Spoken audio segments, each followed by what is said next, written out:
This is identified as a reserve area. It's such a cool spot, but it's one of the veg types that we're looking at for a project specifically around not just climate, but trying to build resiliency in the woodlot. And the big thing, like I talked about a bunch of times, is this is really a very, very hemlock dominant stand. And basically what that's saying is it's dominated, so it's over 65% hemlock. And then needle cast just highlights the fact that there's really nothing in the understory here for a vegetative layer.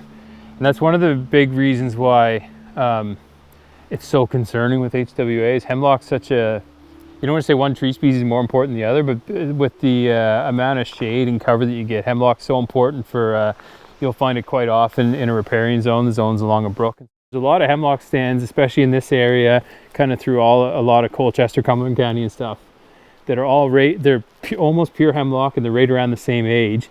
And if you trace it back, it kind of goes back to a big windstorm. And hemlock's never been a big economic driver. It's like you can always sell a little bit of it. They used to use a lot of it for actually take the bark, use it in the tanneries. It's got that nice, really red color to it. But what they think for stands like this, and they're actively looking for pole-sized hemlock stands because you just can't find them. But what they think happened in sites like this is that this would have been, say, 90 or 100 years ago, a big windstorm blew it all over, and you think big hemlocks, was probably maybe old growth hemlock even at the time, and those come over, you get like 15 feet of trees and slash and everything else, and hemlock will grow in shade better than anything that we have in our forest.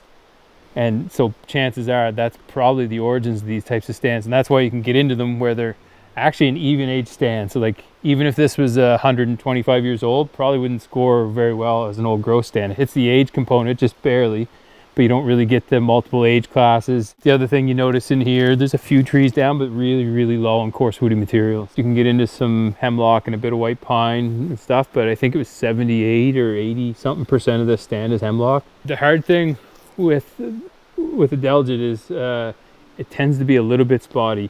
And you kind of hear horror stories in Nova Scotia right now, but if you read through places like Connecticut, New York State, and they've been dealing with it for 30 years, and what they've found is there's spots where you'll get it in and like all your hemlocks are dead in 10 years, and there's other people that have had hemlock woolly Delgid on their lot, and it's 30 years later and they still have some trees, and they keep losing them, but not all at once.